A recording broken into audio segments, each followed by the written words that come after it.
Our next session is going to take the form of presentations. We're going to have the 3 output areas in numbers, in pictures, and in glorious Technicolor. So all 3 technical leads are going to talk us through that. So please welcome, I'll call all of you up together.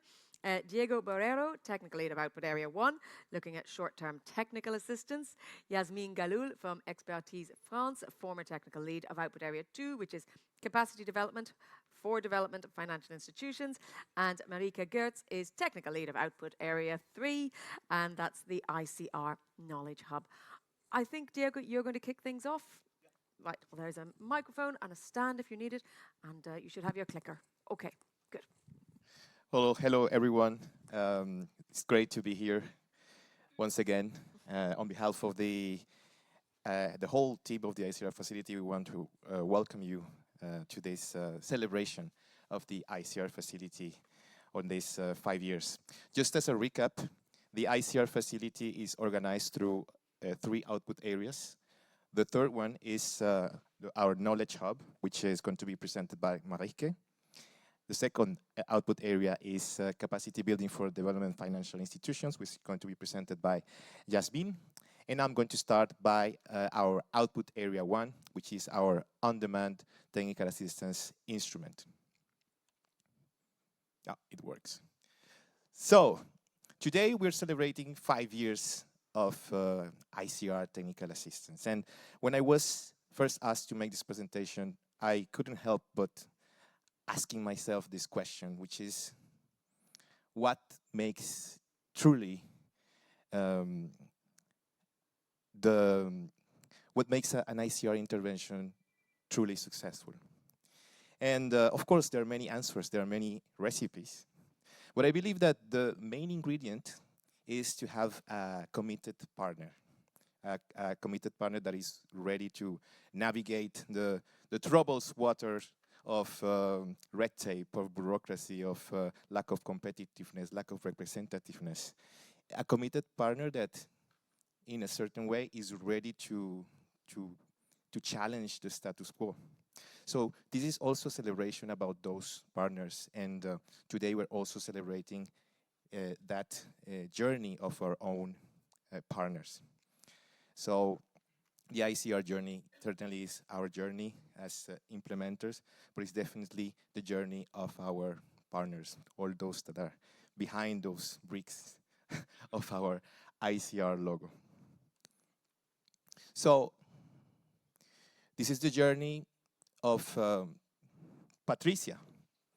Patricia, when she started her new role as chief of the Confederation of MSMEs in Côte d'Ivoire, she contacted the ICR Facility and she said, "Hey team, I have this new role.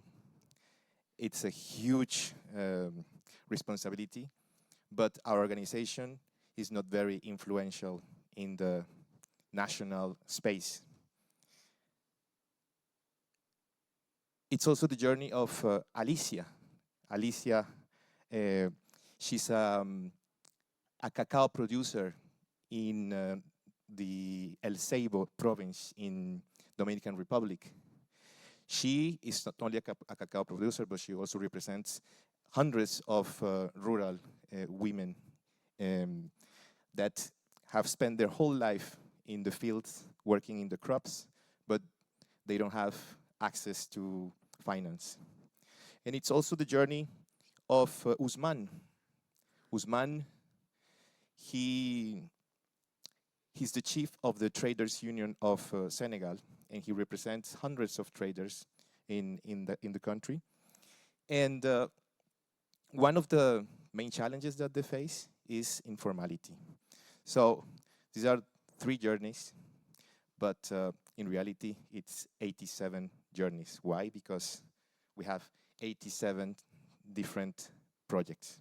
And I'm going to start by what we do. Then we're going to go to the how, and then, very important, the why we do it. So what do we do at the ICR Facility on-demand technical assistance instrument? It's very simple. We provide technical assistance on demand in the field of business environment with a strong focus on women's economic empowerment and deeply rooted in public-private dialogues. And I'm not going to go through the whole slide, but we're on demand. Our interventions have to be targeted because they have to be under a maximum of 90 expert days. And then also, we are quite original in the sense that we can work with both the public sector and the private sector. And then, of course, we leverage this Team Europe spirit that was actually very well explained in the first session today. We have implemented 87 projects in 66 countries, as you said, very varied type of geographies and topics. From our very first intervention, which was in 2020, the development of a national green job strategy in Ghana, to our latest closed intervention, which was reforming the parental leave law in Papua New Guinea. Hint to the Pacific, Anthony, which we closed last week. So, how do we do it? How is this done?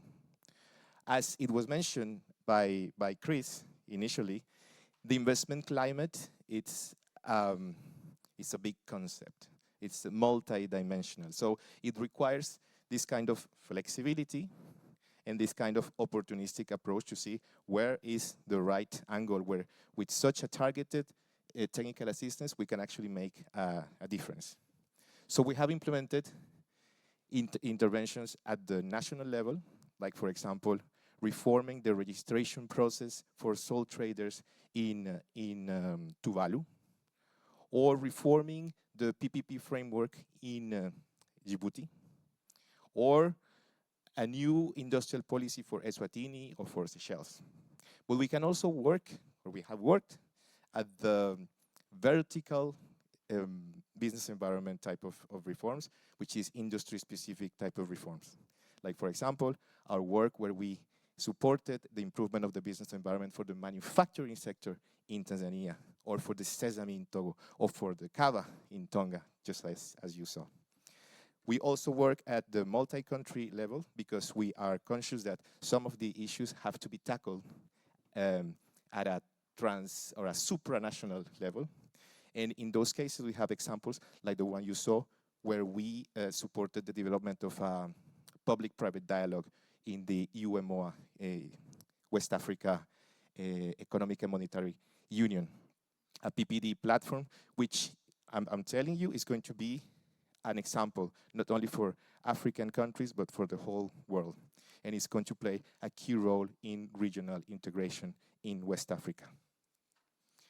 And then finally, we also work at this more granular level, which is the subnational level, where we, for example, supported the municipality of Kigali into developing a resilience plan for the informal markets, which also was pretty impactful in the way it created safe spaces for women to trade their goods. On the why, I told you it was 3 parts: the what, the how, and the why. And the why is all the people that's behind these numbers. These are the aggregate numbers of some of our results, like more than 100 organizations that have improved their capacities after our technical assistance. More than 5,000 stakeholders that have participated of our technical assistance initiatives. And then on the outcome front, we have helped triggering more than 50 reforms, and we have supported the strengthening of 28 public-private dialogue mechanisms or structure. And these PPD frameworks are extremely important, not only because they open the door for multiple views in the creation and the definition of these reforms, but also because they make the reform efforts more sustainable, because they are able to survive the classical political cycles, which typically kill the long-term initiatives. So going back to our three journeys and our three main these unsung heroes. So what happened with Patricia? Well, Patricia, when we contacted her recently, she told us that her organization is no longer invisible. In contrary, is quite influential. As she says, her organization is at the center of the discussions in her country. Furthermore, her membership went from 41 active member states of her MSME organization to 550, and a participation of women-owned firms from 7% to 41%. In the case of Dominican Republic, thanks to our joint work with the Ministerio de la Mujer, the Ministry of Women, we have managed to increase the bankability of hundreds of women that are actually represented by Alicia. She organized some banking sessions after our intervention in her rural areas, and more than 100 women have already obtained her first bank accounts. In Senegal, our friend Usman, he has managed to formalize more than 500 of his members, mostly women traders, and 350 of them already have a credit that they have applied to and obtained. So these are our unsung heroes. So I like to finish with these three stories. Again, these are three journeys, but in reality, there are many more. And I like to thank you all because it's really nice to see some familiar faces. And I believe that if you're here, it's because you are, or you have been, or you will be also part of the ICR Facility journey. Thank you very much.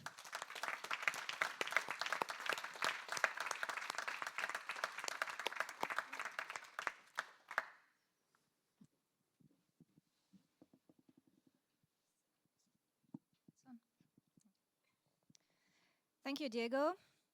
I'm not sure I have to say thank you really because it's a tough one speaking after you. I don't really have this master of ceremony spirit of Diego, so I'm going to be standing on the side. Also because then I can read my notes, to be honest. So let's talk a little bit about output area 2 of the ICR facility. And let's start by reminding you or telling you, for those of you who don't know, what Output Area 2 is.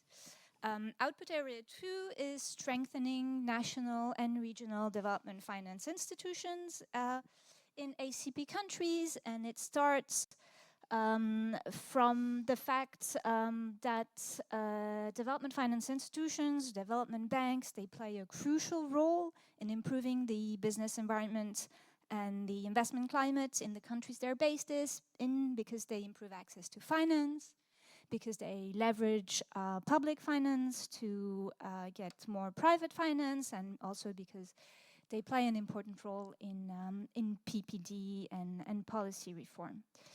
We support development banks through two types of activities. The first type of activities is tailor-made technical assistance for a limited number of banks. And the second type of support is knowledge sharing and group activities with a wider group of banks. So this part of the ICR facility was closely implemented by Expertise France and GIZ, with a very close joint strategic decision making and a lot of collaboration in the execution. So what have we actually achieved since the start of the project? Well, since 2020, the ICR facility has supported 79 DFIs. We've capacitated over 1,200 individuals, out of which 48% of women.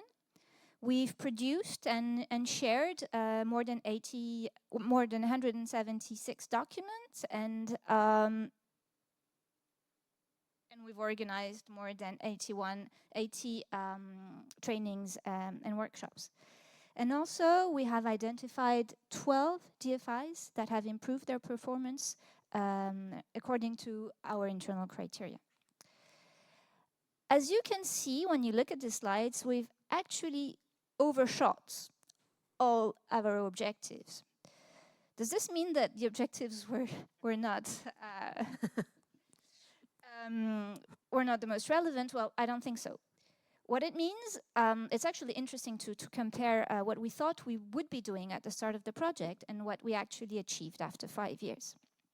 So first, I would like to highlight the fact that the ICR facility has built an extensive network. Our initial objective was to reach out to 65 beneficiary banks, 65 development banks. I went to look online at the database of DFIs, and I've counted 111 national and regional DFIs in ACP countries, which means that we've actually worked with 71% of all the potential target banks in the countries. This is huge. This is unimaginable. I don't know how we managed to do this, but I was really surprised to see this. So yeah, we really managed to have a huge network of banks, of partners, but also of consultants. I also want to highlight the fact that it's really important to work with regional associations and regional networks because the regional associations are the one who allowed us to reach out to such a big number of banks.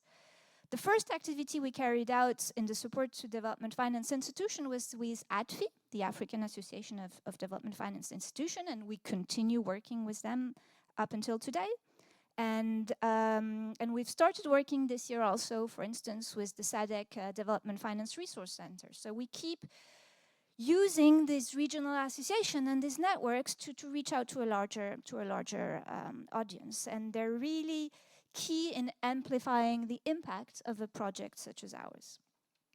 Regarding the number of trainings, of documents, of people who have been trained, I think this really reflects the fact that the ICR facility is a demand-based project, and we did not know from the start in which direction we were going to go and what was going to be asked by the bank.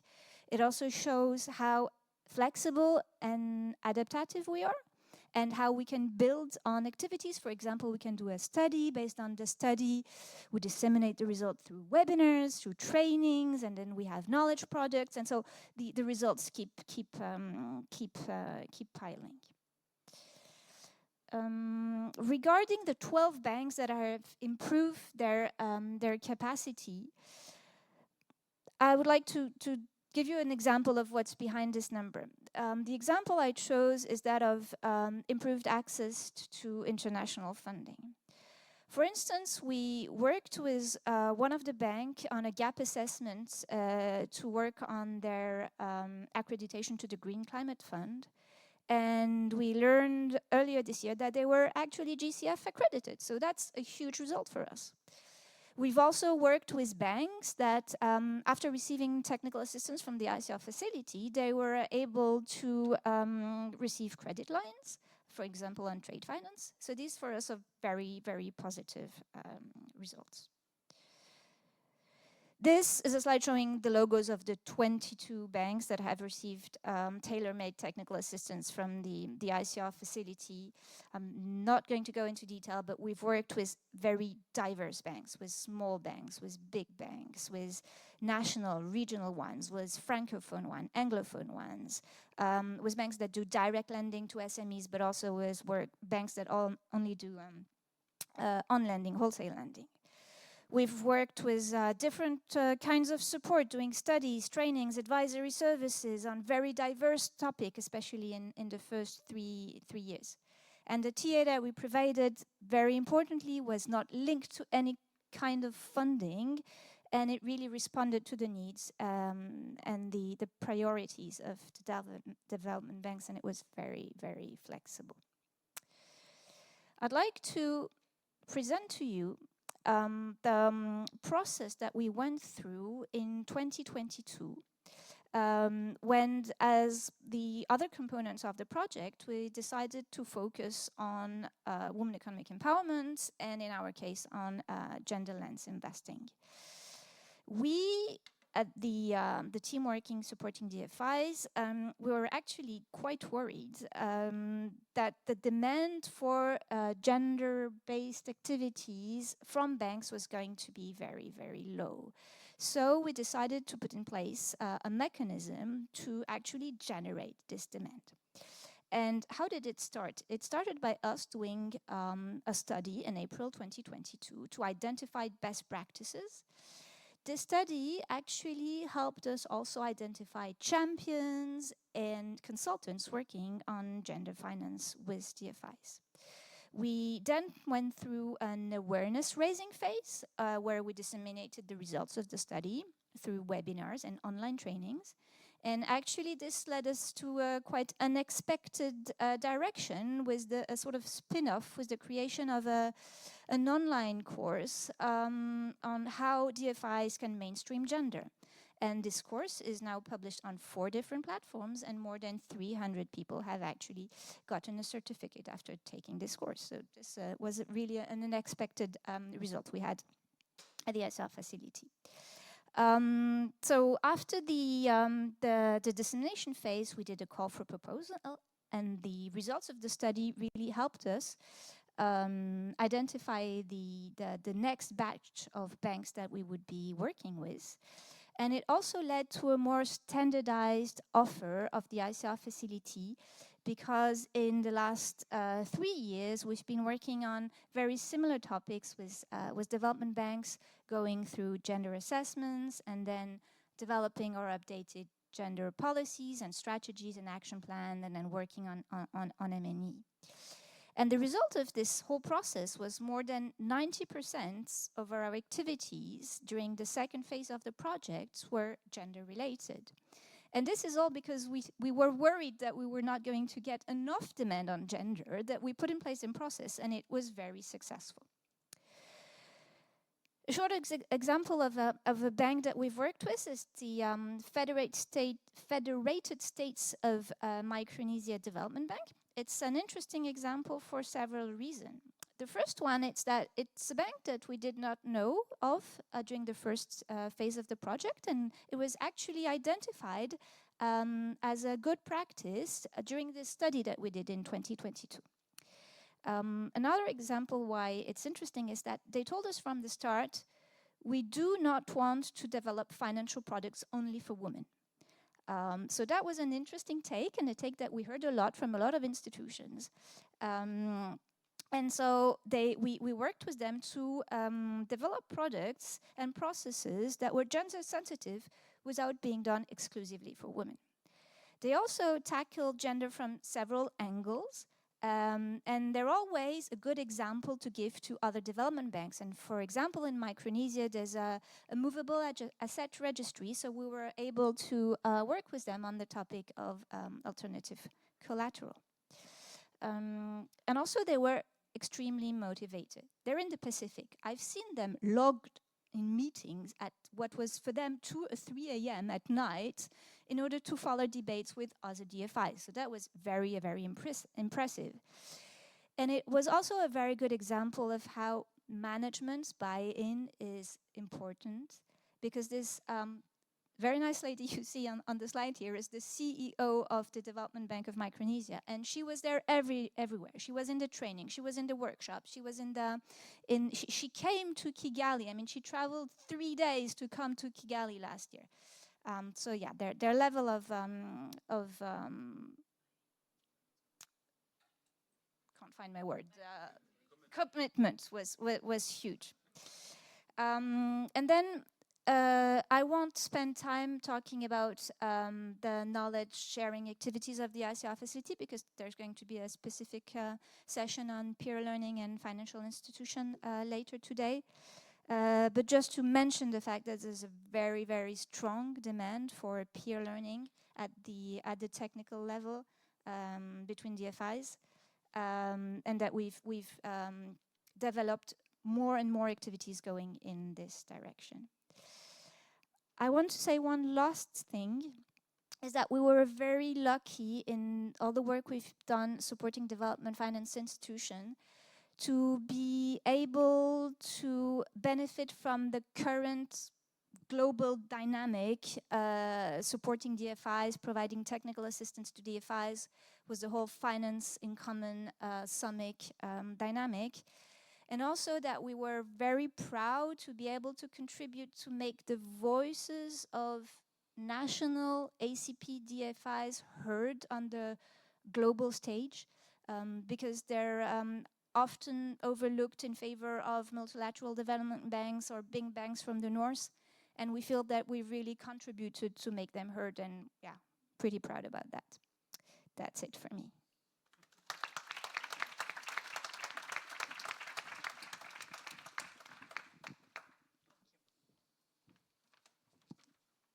Thank you, Yasmin, for offering me the opportunity to stand here as well. So my name is Marijke Geers. I've been the knowledge manager of the ICR Facility.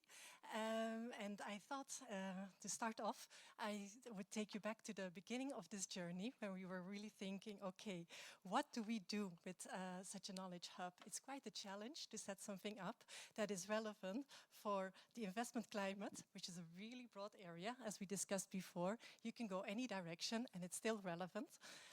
That is relevant for the African, Caribbean and Pacific countries. Again, very different countries, very wide, very different. And then we have the public sector, the private sector, the EODs and the DFIs. How do we do something that is relevant? What do we do? No? So we wanted to advocate for inclusive changes, but we also wanted to trigger action, right? We don't just want to talk and say, it's important to do this, it's important to do that. So that was one of the major things we thought about. So everything we developed, we tried to be practical and make sure that there was a link to OA1 and OA2. And then, of course, collaboration. We've spoken a lot about it today. I think in the end, we can say it worked well, so it's not a spoiler alert. But working for 4 donors, 4 implementing partners, and then requesters all over the world with different profiles, I think we had a challenge to do. So, what did we do? I thought I would take you through 2 processes. So from advocacy to action and from action to scaling. So basically, this is a little snake where we started with a publication. We have 27 in total, just to let you know. But I thought I would zoom in on this one. This is really about how we can help women-owned businesses. And then all the publications that we produced, we had a strong outreach program. As it was mentioned before, we always had Miguel saying opening words. We always had OACPS. Everybody contributed to the webinars where we were able to reach quite a few people. And also the publications were able to inform the design of interventions. So it was really good to have those publications where we had a very deep dive into an analysis of the legal frameworks, which are the different elements you have to look at, examples from countries which did really well, maybe countries where, you know, work is still needed. And I think those IC reports, as we call them, the facts and the data, the analysis that went in there, also demonstrated the capacity of the ICR facility coming to the table. Many of the organizations we work with have lots of meetings with lots of organizations, but how do you stand out? And I was told that the publications sometimes help to really, you know, demonstrate who we are and what we do. So the webinars, thank you to everybody who sat on them, brought also very good experts, brought examples from different projects that you have all around the world to make sure that the webinars were relevant, also gave voices to the people that we work with. So we always had very good turnouts, and this also reacted then or resulted into technical assistance projects. This is a picture of Nigeria. We will have people from Nigeria in the sessions this afternoon. And whenever you have amazing interventions, of course, you want to capitalize on that. If you think, wow, we found out something that the world should know about it, it was really great that this facility had that opportunity to then actually turn it into publications again. So this is an example of the analysis we made of Nigeria, but also a tool that came out of it. If you develop a tool for an intervention and others would be able to use it, why not do that? And then again, outreach. So you see, we make the circle round again. We have used blog posts and videos, and I think it's really nice if you put all the efforts into all that expertise. The next step to make sure the world knows about it and uses it is great. So this is another snake where we start actually from the technical assistance, because that was the other thing we tried to achieve, right? We tried to achieve two things. We wanted to make sure that you start in that technical assistance. This is an example of Benin, where we worked with the Chamber of Commerce, and I think we also have guests from Benin today. In total, we worked with 22 chambers of commerce. And of course, when you have so much richness, so much information, it would be such a shame to not bring that together into an IC report, thanks to participatory research and again, outreach. So it's been launched. We have made outreach material. There's a video. So there's a lot of material out there. And I think the important thing there is it's easy to talk to people who are already bought in. It's easy to send your thick reports to partners who believe in women's economic empowerment. But if you want to go beyond, I think those very easy, digestible formats as a video and a blog post, which tell the stories, can really get that buy-in to move further. And then there's coaching and peer learning, as mentioned before. So what did we deliver? I purposely didn't put too many numbers because I think it is really a joint thing. OA3, or the Knowledge Management Hub, it wouldn't have been possible without the collaboration with OA1 and OA2. It is something that really circles and circles around again and again. So how do you reach the different parts of the world? In total, we have been able to reach over 40,000. So that's a big number, and I'm very proud of that because the objective was 15,000.